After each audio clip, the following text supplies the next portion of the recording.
Good afternoon, ladies and gentlemen. It's our pleasure to be here today to provide you with a presentation concerning asset management planning for Ontario municipalities.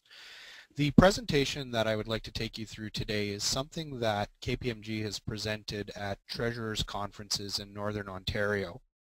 What it's intended to do is to provide our perspective and some suggestions on things that your municipality may wish to consider in developing your asset management plan. Specifically, under the Municipal Infrastructure Investment Initiative, the province of Ontario has provided a guide for the development of an asset management plan broken down into 5 components. It's actually what we would consider to be a very good guide. It's something that we've had the opportunity to look at specifically with respect to people in our firm who are involved in the development of asset management plans.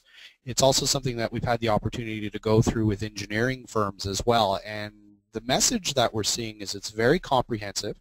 It's specifically detailed towards municipalities. And if you follow it, it's actually a very good approach to developing an asset management plan. So for the benefit of the province of Ontario, I would suggest to you that this is actually a very good format and something that you would choose to consider as you move through with the development of your plan. The other comments that we will make is based on our discussions with the ministry, it is very clear that in order to access provincial funding under MIII, you are going to be required to make sure that you are consistent with the plan. So make sure that you're compliant, and part of the things that we're going to want to suggest is at the end of the development of your asset management plan, you should really go back, take the guide, go through your plan, and do a side-by-side comparison to ensure that you've addressed all of the points that the province is looking for. What we would suggest, however, in the development of your plan is to recognize that the province appreciates municipalities are of different size, different levels of complexity, and different types of infrastructure. So in the guide, it actually provides for flexibility where you can balance your costs with your benefits. And one of the cautions that we provide to municipalities is to ensure that you're not overscoping your project. Don't make this more complicated than it needs to be, because it is very easy to spend $150,000 to $200,000 on the development of an asset management plan. The question is whether you actually need to. The other thing that we suggest to municipalities that you may want to consider is taking a staged approach, where what you would do is you would select certain pieces of infrastructure for an initial asset planning exercise, and then next year you would follow up with a different level of infrastructure or a different type of infrastructure. What this really allows you to do is to manage the cost of developing an asset management plans by keeping the scope relatively confined. What you can also do is you can consider whether you want to use an external consultant for the phase 1 asset management plan, and then on the second go round whether your municipality is comfortable doing it with internal resources now that you've had the opportunity to see it in process. Consideration that is really intended to ensure that you're balancing your costs against the benefit. The real important point that we're trying to reinforce with our municipal clients is the fact that there is a lot of information that is already available at your fingertips that you can roll into your asset management plan. So the caution is, please don't reinvent the wheel. We know from our own experience as auditors that with tangible capital asset implementation, there's a wide inventory that's available in the province that you could use to develop your asset management plan. Municipalities have also been required to develop water and wastewater financial plans under Ontario regulations. That will speak to capital. Every 2 years, municipalities are required to have bridge inspections completed, so this will give you a condition assessment and inventory. And similarly, public works departments will always consider things like roads inspection, camera inspections, and capital budgeting and forecasting. So there's a lot of data and a lot of documentation that's available to you that you could roll into an asset management plan. So please don't feel the need to have to go out and recount everything. re-inspect everything. And it's interesting because we've had the question about how far municipalities along with asset management planning, and what we've identified or what we've noticed is there's a number of municipalities that are coming out with RFPs right now. What that would tell you is that you're in relatively early days, but when you look at all of the information that you have, you're actually fairly advanced. All you really need to do is start to pull the information together. From an asset management perspective, and admittedly I'm an accountant so I'm somewhat biased, but our message to municipalities, particularly CAOs and councils, is that this is as much an exercise about money as it is about infrastructure. When you look at the asset management plan, the ultimate outcome of this is going to be some form of long-term financial plan. What do I need to spend? How am I going to fund it? The outcomes of asset management planning are denominated in dollars, not in terms of lane kilometers of roads or how many meters of pipes that you have. So what we strongly suggest to municipalities is that finance needs to be at the table. If a public works department is doing this in isolation of finance, we strongly suspect there's going to be a disconnect, and ultimately the plan isn't going to be what it could be for your municipality. To be truly successful, what we're also suggesting you want to do is to take your asset management plan and integrate it into long-term financial planning. In doing that, you also have the opportunity to develop your council and have them thinking about infrastructure. One of the things that we notice in municipalities is that there is a fairly broad view on the part of council that they want to reduce tax increases as much as possible, even freeze them or reduce them. And what we also find is that in these situations, after they've raided your reserves and basically drained your bank accounts, they cut back on capital. So this is an excellent opportunity to get your council thinking about infrastructure, to have them understand how big of an issue this is, what your infrastructure deficit looks like, and the fact that they will need to bite the bullet on this and start thinking about how they're going to fund this. What this also will do is we'll get council thinking beyond their term.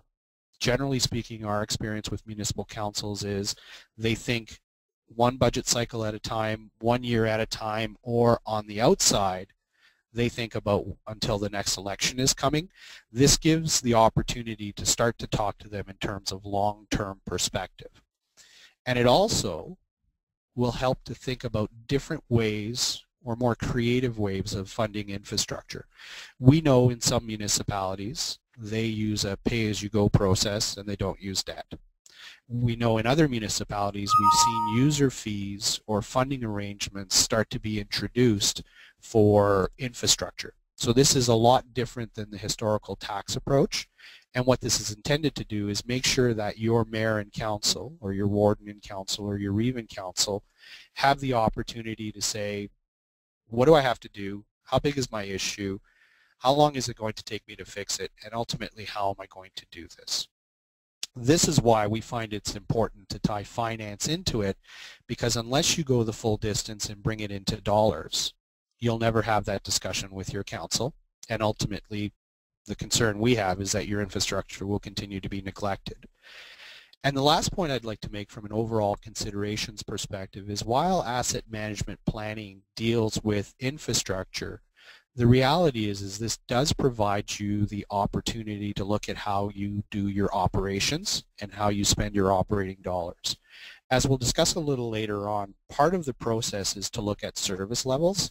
Service levels will drive your infrastructure requirements, but it will also drive your operating costs. So to the extent that it's been a long time since you've looked at your water operations or your roads operations or your fleet, this gives you the opportunity by looking at infrastructure to open up your operations as well. So we encourage municipalities to be fairly detailed and fairly critical into when they set their service levels, recognizing that at the end of the day you want to balance cost against complexity. So the first portion of the asset management planning cycle that we're going to discuss that's in the guide is the current state assessment. What this is this is developing an inventory. Asset type, historical cost, replacement cost, age, and condition. And if this sounds familiar, it's because a lot of this was undertaken as part of TCA. And municipalities will recall what the tangible capital asset implementation looked like, where you had to try to define your asset categories and how you're going to measure them. This is a similar exercise, and this is why TCA data could be rolled into this exercise.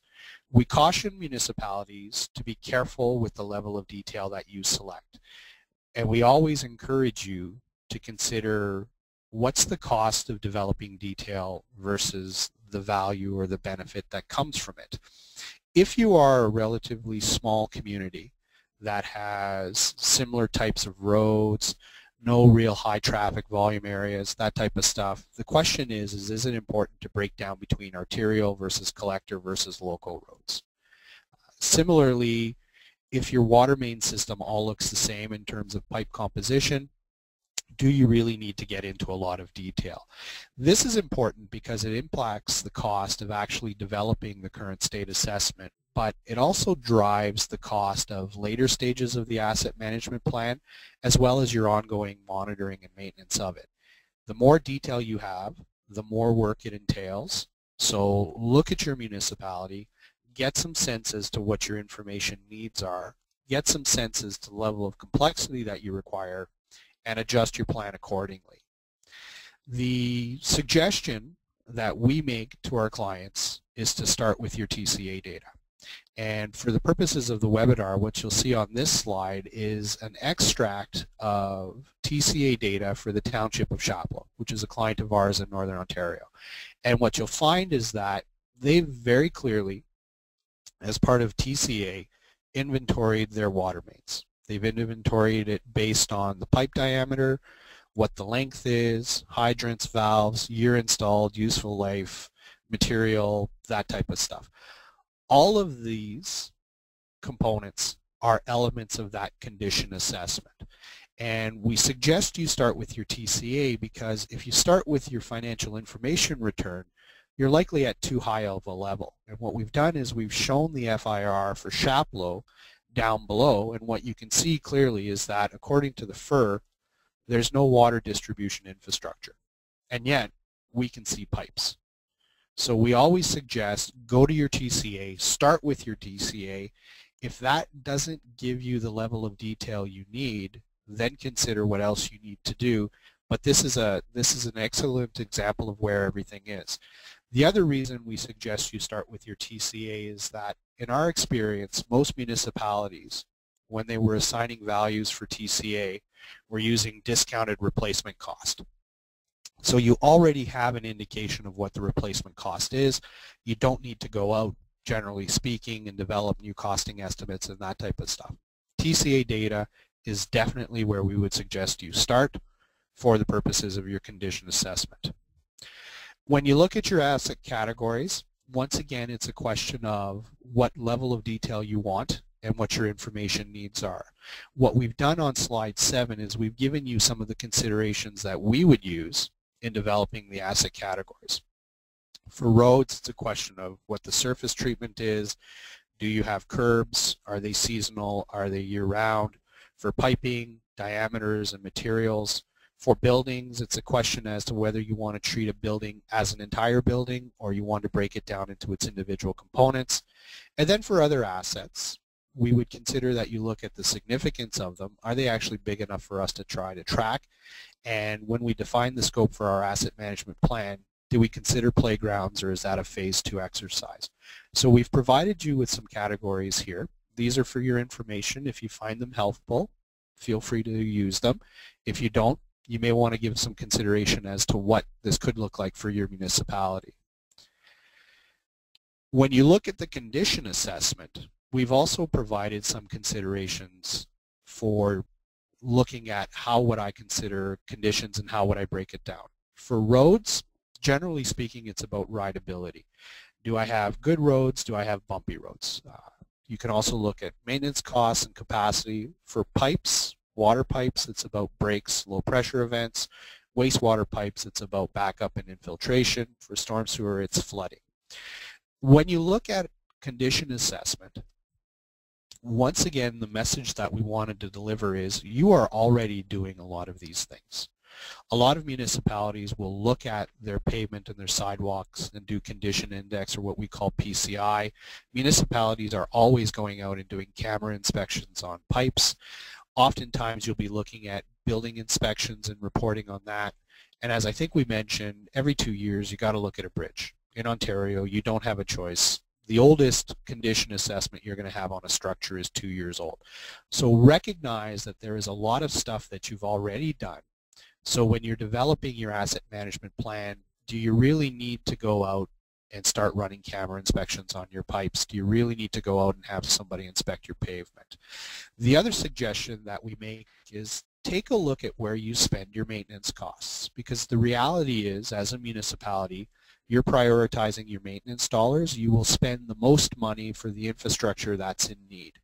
And generally speaking, what that means is if I can isolate pockets of my municipality where I'm spending the most money, that's where the poorest rated inventory of infrastructure will be from a condition perspective. And the last point that we would stress is that take a look at your useful life.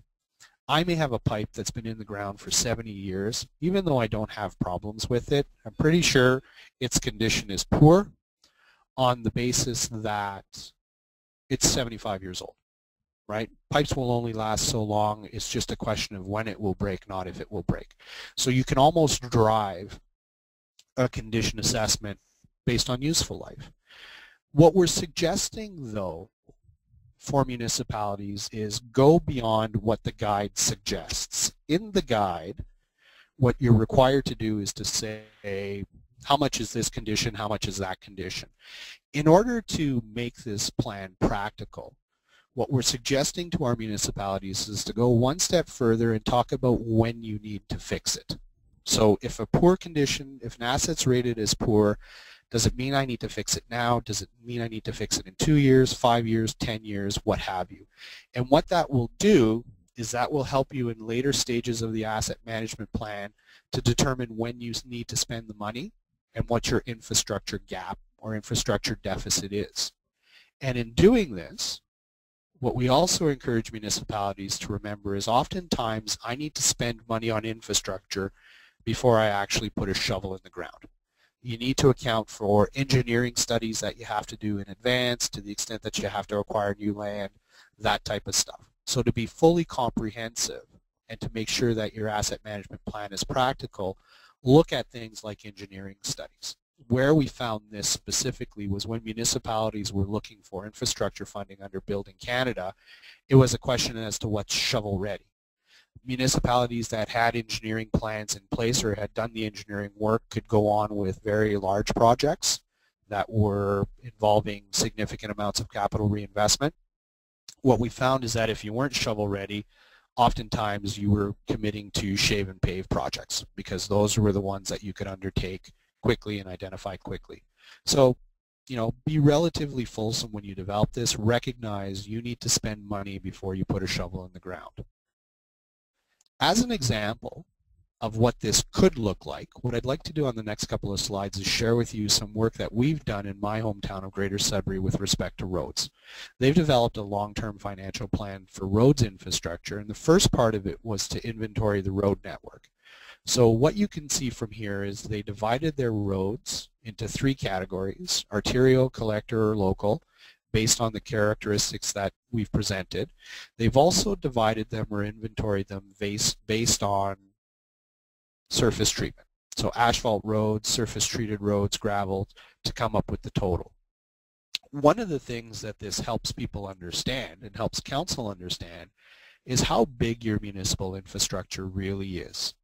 If I took all the asphalt in Greater Sudbury and I melted it and I turned it into a giant ball, and I started to lay out a 1-lane highway, I would get to El Paso, Texas before I ran out of asphalt. The reality is roads infrastructure in my community, probably a lot of your community, is very big, very extensive. And part of this inventory actually helps council and the public, for that respect, to understand exactly what you have under management and what it costs.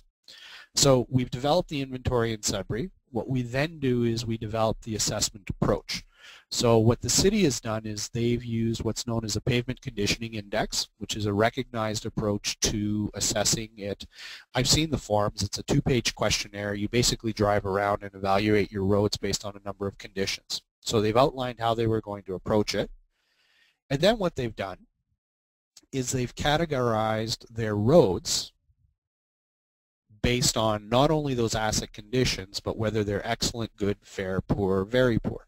So this is effectively the condition assessment. What do you have? How are you going to assess it? And what are the results? What the city's then done is they've gone the one step further. They've obtained guidance from the province of Ontario that said, based on PCI, when am I actually required to rehabilitate my roads, reconstruct my roads, or can I defer the maintenance of them?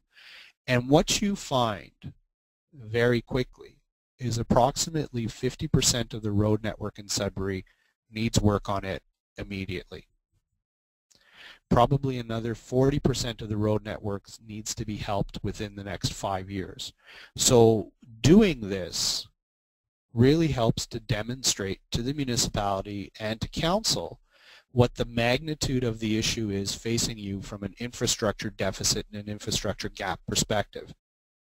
The roads deficit in the city of Greater Sudbury is $750 million immediately, and they would be required to spend another a total of $1.4 billion over the next 5 years to actually bring everything up to snuff.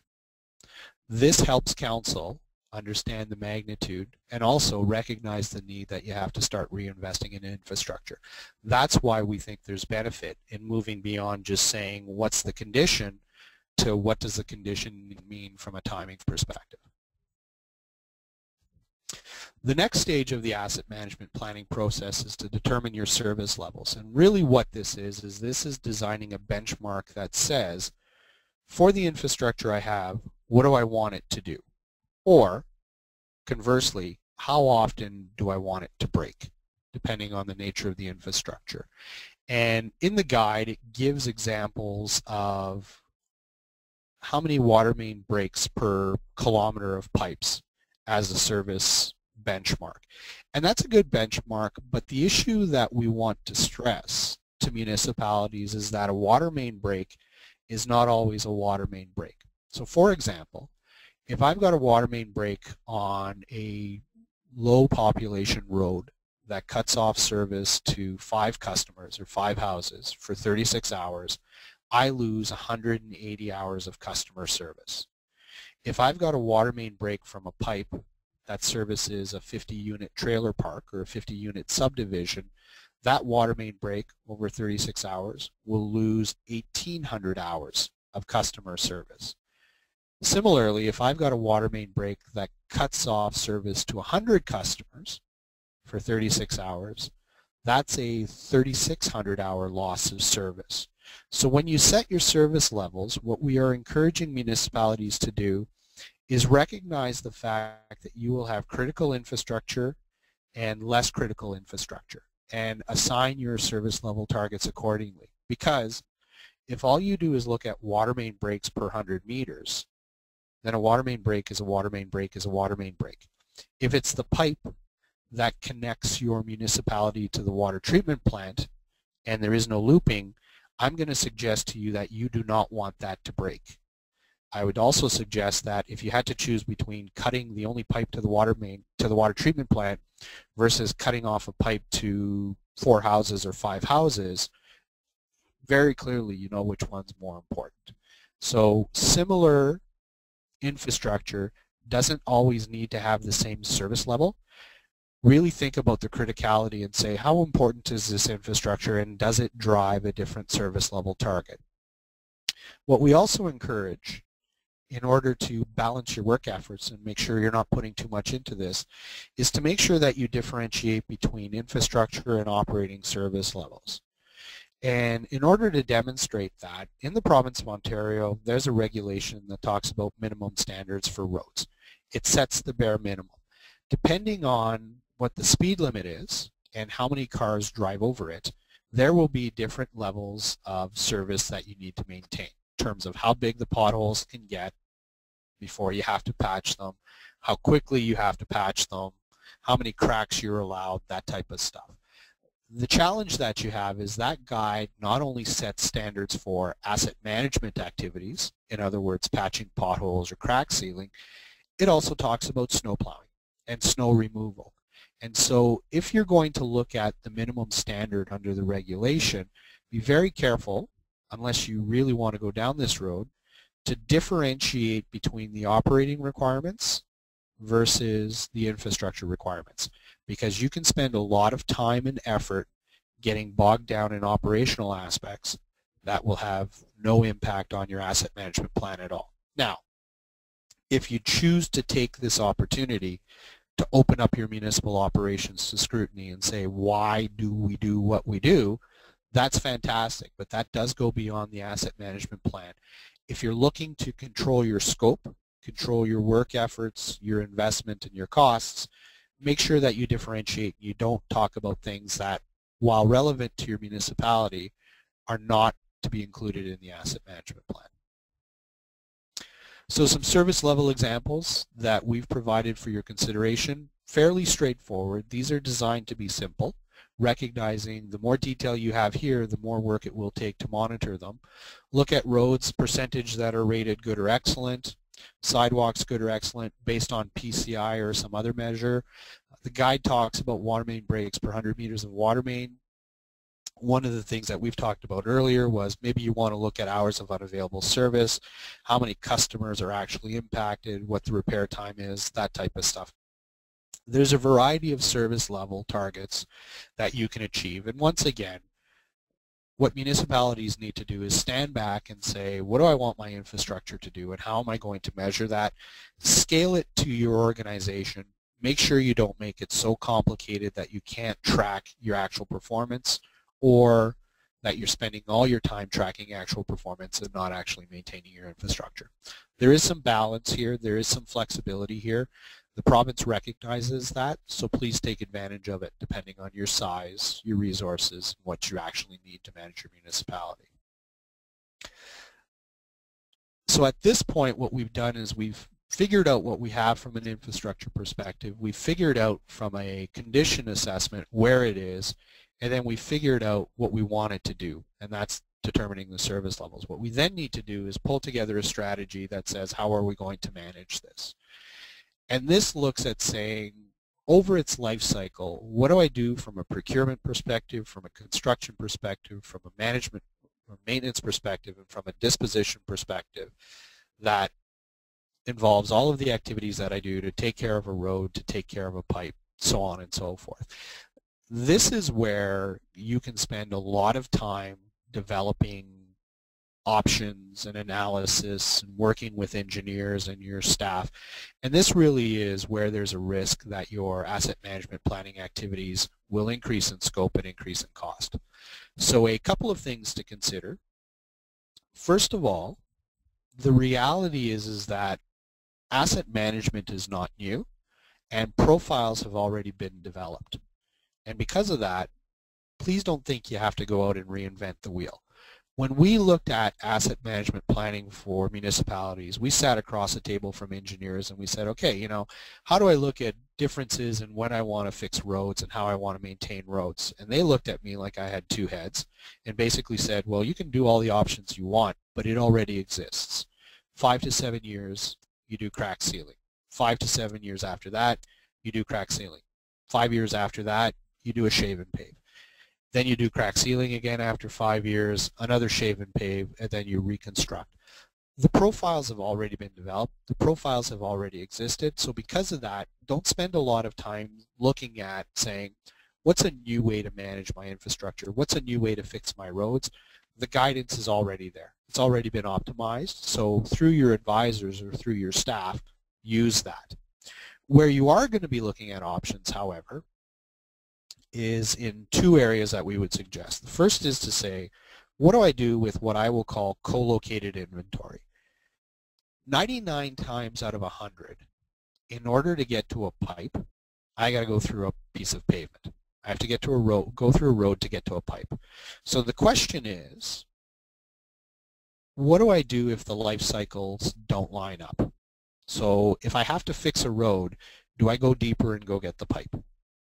And this is an important aspect because oftentimes what will happen is in some municipalities, their roads program is driven by their water network. So they fix roads based on when the pipes need to come out. In other communities, they fix pipes based on when they need to do the roads. This is an important issue that municipalities need to consider because what it will ultimately involve is saying, in some cases, I will go after infrastructure before the end of its useful life. And the reason why I do that is, ideally, it's going to be cheaper in the long run because I don't fix a road and then 5 years later dig it up to fix a pipe. The other area where you may want to look at options is to say, what happens if I drop my service levels or increase my service levels? So instead of saying I want 1 water meter break for every 100 meters of this water pipe, what if I say it's 2? What if I say it's 10? What if I say it's 0.5? Where do I look at those options? From a service level perspective, what's the impact on the cost and what's the impact on the risk? And when you're looking at costs and looking at risks and benefits, go beyond dollars. Think about what it means from a public safety perspective. Think about what it means from an environmental perspective. Think about what it means from an image perspective or attractiveness perspective. And once again, it almost gets down to criticality. If I'm a community that's got one bridge and it connects me with a bunch of cottages, that's one thing. But if that bridge connects my municipality to my hospital, from a public health and public safety perspective, that's a much different story. So you may want to consider incorporating that into it. The other thing that we include in our methodologies is when we look at the life cycle activities, part of it says how do you procure right to the end when you're disposing it. This is a good opportunity to look at your purchasing bylaw. So one of the things that we suggest is you use this opportunity to do a best practices review. Look at what other municipalities are doing from a procurement perspective and get some sense as to whether you need to change your bylaw. Is your threshold too low? Is your threshold too high? Could you look potentially at joint procurement? What are some of the wordings that are included in procurement bylaws that provide you with a degree of risk protection? The other thing that we will sometimes do is we will get the procurement directive that's been published for the broader public sector and see if there's anything that we can apply to municipality. Now, the broader public sector directives do not apply to municipalities. It's very clear. They apply to hospitals and other provincially funded programs, but not municipalities. But there's some very good stuff in there. And so what we encourage municipalities to do is to look at it, and to the extent that they find some things that are valuable and relevant and that they think adds value, incorporate it into your procurement bylaw. The last point that I'd like to make is every municipality is different. And when you develop your asset management plan, there's two things that you really need to keep in mind. First of all, not only do you have to plan for your municipality as it exists today, but you got to give some consideration as to what it's going to look like 10, 15, or 20 years down the road. And this is the concept of long-term projections. In some communities, it's about growth. So do I build a 2-lane road now with no passing lanes because that's all I need now? Or do I build a 4-lane road with a passing lane down the middle because I know 10 years or 15 years from now I'm going to need to do that anyways? Conversely, am I a community that's shrinking? Am I getting smaller over time? Am I losing population? And this provides you with the opportunity to say, we're going to start now to downsize our infrastructure, downsize our municipality. I've seen both, and the reality is you're in one pocket or the other. The other aspect that you're going to need to look at when you develop your asset management strategy, and particularly this will drive your financing strategy, is the concept of prioritizing. I would be very surprised if there's any municipality out there that has enough money to address their asset management needs. So what you're going to need to do is give some thought to say, I have a limited pool of funds what's my best approach to spending that? Where do I get the biggest bang for my buck? Where should I redirect my finances in order to make sure that I'm maximizing the benefit? And what we suggest is that you sit down, you look at your infrastructure and say, what's the important stuff? Where do I have the biggest impact? Is it the one bridge or the one water main that connects me with the hospital or the water treatment plant, or is it off in a more rural component of it? Once you've identified impact, then look at what the risk of failure is. If I've got one bridge that connects me to my hospital, that's big from an impact perspective. If I built the bridge last year, the chances of that falling into a river is very, very remote. So you need to balance the impact against the risk. And by doing this type of exercising and prioritizing your needs, what you try to focus on is what are the high impact pieces of infrastructure that have the highest risk of failure. Those are the ones that you address first. And that is typically why in municipalities, arterial roads are in better shape than collector roads, which are in better shape than local roads, because from an impact perspective, more people drive on arterials than drive on collectors than drive on locals. So you try to focus on impact. You already do this now. The exercise of asset management planning is to say, you can't do everything because you just do not have all the money. Where are we going to redirect our efforts and focus our efforts for the purposes of our plan and our activities? Which then gets down to paying for everything. This is very much contingent on what your municipality looks like. It depends on what your council's attitude is towards debt, towards user fees, towards taxes. How much do you have in reserves, that type of stuff. One of the comments that we make to our clients concerning financing is that good paper makes good business. And what we incorporate, or what we suggest be incorporated in the development of financing strategy, is actually the development of financing policies, including capital envelopes and that type of stuff. Developing policy ensures that if this council sets on a 10-year path, the next council can't simply just do a reserve rate because they see that you have all these funds built up for infrastructure and they want to take it back. Capital financing policy means you have an established policy in place. In order to get at those reserves, you actually have to change the policy, not just say, we're going to go at it. Now, your council may do that anyways, but what it's intended to do is to make them stop and think about why the policy is there in the first place. From a overall consideration, and I'm pretty sure I'm not telling you anything you haven't heard before, is don't be surprised if you end up with an infrastructure deficit. I have not seen any municipalities in the province of Ontario that put enough money into capital to meet their needs. And if your municipality is there, congratulations. I will just tell you my experience has been infrastructure has been a particular focus of targets where municipalities want to control taxes. Recognize that it has taken you a number of years to build up your infrastructure deficit. This didn't happen overnight. So the problem has been created over the long term. Fixing it will require a long-term approach as well. And one of the things that we're big fans on is the concept of phase-ins. So a 10-year phase-in of a capital levy, a 10-year phase-in of water rate increases, that type of stuff. It's intended to make sure that in the long run you get the money you need, but you're not shocking your taxpayers, you're not shocking your water rate customers by increasing rates by 50% in a given year. We would also encourage you to be creative with how you raise money from the private sector. There's a lot of different ways that you can do this, and the best example that we'd like to bring to your attention is what my municipality in Sudbury has done. There is a road that is not highly used. It's a gravel road, and it goes off into the bush. At the end of the road, there's a mine.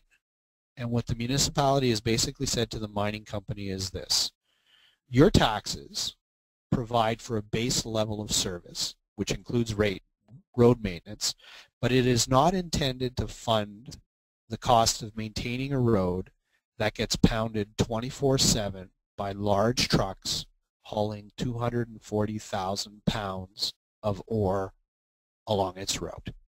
So we're going to put in load limits because that's all the road can bear.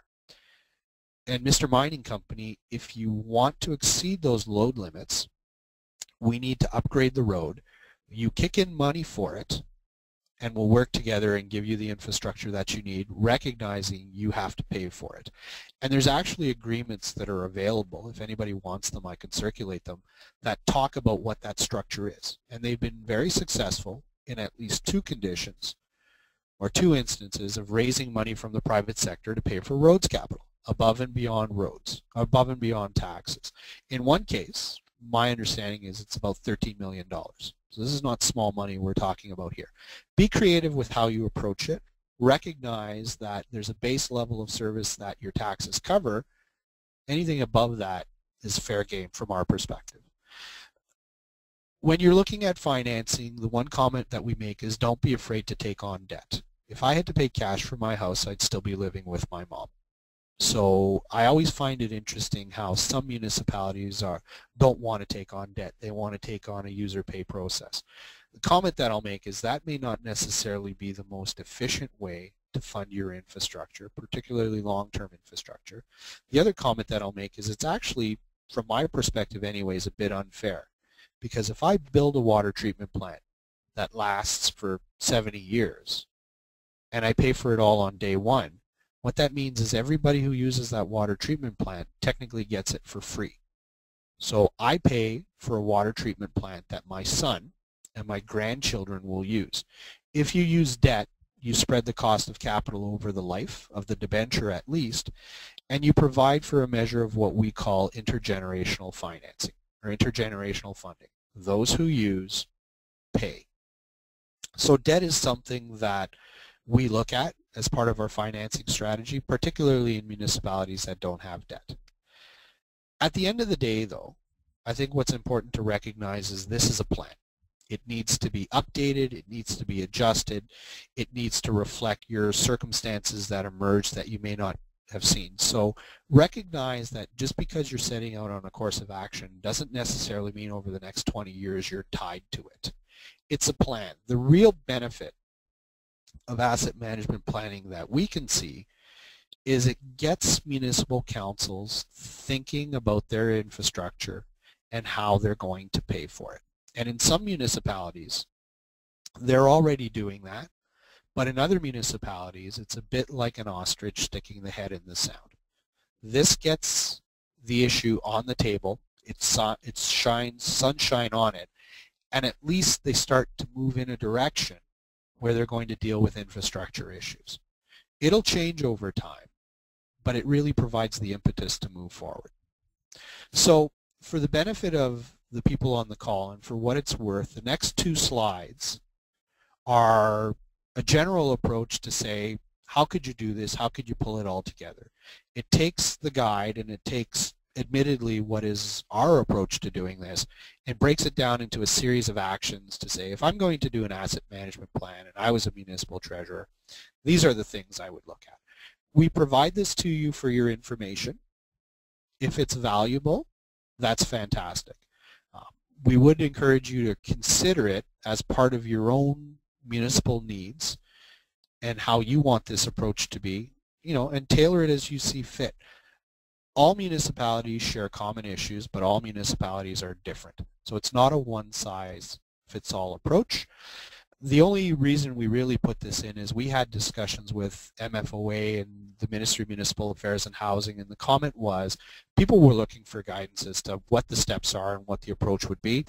Here's our perspective on it, recognizing that all municipalities are different and your needs will be different. So, ladies and gentlemen, it has been a pleasure to be here today to make this presentation. If there are any questions, I'd be more than happy to answer them at this time. Thank you, Oscar. Okay, I do have a question from Leonardo. The question is, what would be the cost involved in creating the asset management strategy, assuming that the inventories are suitable for asset management? That's contingent on what your scope is, contingent on the interaction with council, and what else you want this to deliver. We have seen asset management plans that basically go for the amount of financing that's been provided under MIII. We've also seen asset management planning that goes for more than the MIII funding, depending on level of complexity, size of the infrastructure, how much you're going to do versus others. So it's what we're seeing is we're seeing a range. Some are being done for small municipalities for 20 to 25,000. Some are being done for larger municipalities for 55 to 75,000. Really depends on what you're looking for and what you're asking for, and admittedly the size of your municipality. I'm a small town kind of guy, and so my work is anywhere between $1,200 or 1,200 people to 20,000 people. You know, and in those cases, you could typically do them somewhere between 20 to 50,000 bucks. Okay. I've got another question from Mike, who's, and I think several agree, he's working hard to convince public works staff that it's not a finance exclusive project. Can you give perhaps Mike and the group any advice, Oscar, on how they do get public works more involved if they're finding that's a difficulty? Part of the issue is to get your CAO involved in the process and to demonstrate the fact that this is a strategic issue for the community. The real way that you get this, I think, to get public works buy-in if they don't want to buy in, is make sure that your asset management plan process includes consultation with council. The extent that you have to go in front of council with a plan and tie this into almost a bit of a strategic plan or a long-term financial plan, that's how you would encourage public works to get there. Otherwise, it's just an internal activity that finance is doing on its own. There's another question about software. What software is being used to manage the asset management database? I think, Kim, it depends on the needs of your municipality and the complexity. We know lots of municipalities are using Municipal DataWorks software. We've got some municipalities that are small with relatively simple infrastructures that are using Excel templates. We've got one municipality that has gone out to RFP as part of the process. They're actually looking for an evaluation of different types of software. So it's soup to nuts, but our experience has been typically smaller municipalities are using Municipal DataWorks, MDW. Would MDW provide tools for long-term planning? My understanding is you could link MDW into long-term planning process. I think the issue is it's, and I just saw the question pass up, what we're hearing is it's got limited capacities and limited capabilities. It's designed as a tracking tool where the quality of the information is really dependent on what the municipality inputs. Typically what we do is when we develop our asset management plannings, we will do the planning and prioritization and everything external to the database that we use, and then feed the information into the database and make sure that we develop policies and procedures so that on an ongoing basis there's linkage between whatever asset management program you're using in your financial databases, plus there's processes for ongoing updating. How about tools like CityWorks and Riva? Any experience with those, Oscar? We've seen them, Kim, and once again, I think the issue is you've got to tailor your database or your asset management program towards the needs of your municipality and what your requirements are, and also the degree of complexity that you need from an information perspective. And once again, we've seen some relatively simple asset management programs that are in the $2,000 to $3,000 range, and then there's more. Part of what I would suggest is that if you're interested in understanding it as part of your asset management approach, talk about, you know, what does my system need to do and what are the programs that are out there that can support this. And once again, the caution that I will make is don't make this overly complicated. If you're a small, lower tier municipality with basically roads, you may really want to think about just using Excel. Don't overscope the process and the tools that you put in place. There's a good question as well from Celine Anderson. I keep hearing people talking about yearly reporting. Will this be mandated by the government on a yearly basis or mostly for grant application?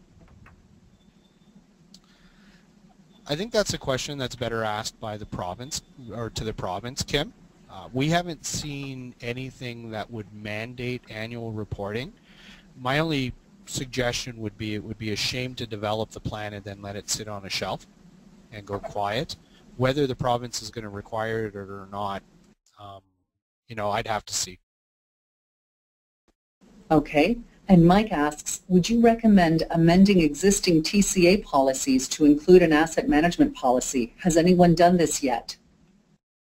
Not that we have seen, and the complexity that you're going to have in trying to link your TCA policies with your asset management policies is that TCA policies typically will deal with capitalization, what constitutes a benefit, and how do I deal with a capital asset. Asset management planning covers not only the capital component of it, but also the operating component as well. So you want to make sure that the policies are consistent. You want to make sure at least that your inventory is linked and that the data that you have in your asset management plan is consistent with what you have in your TCA register. But you need to also recognize that asset management planning is more about determining a benefit and what the process is for capitalization. It's also about how I maintain my assets, how I procure my assets, and ultimately how I demobilize my assets as well. So you're going to want to ensure consistency. There may be some changes to TCA, but you know, the accountant in me says a betterment is a betterment. Oscar, do you have any further questions? No, I'm fine, Ken. Just once again, I'd like to thank you for the opportunity for allowing me to be here today. Hopefully there's some value in terms of the presentation, some insight, and you know, we wish everybody the best as they move on with asset management planning. Excellent. Thank you, Oscar. And thank you all for joining us today.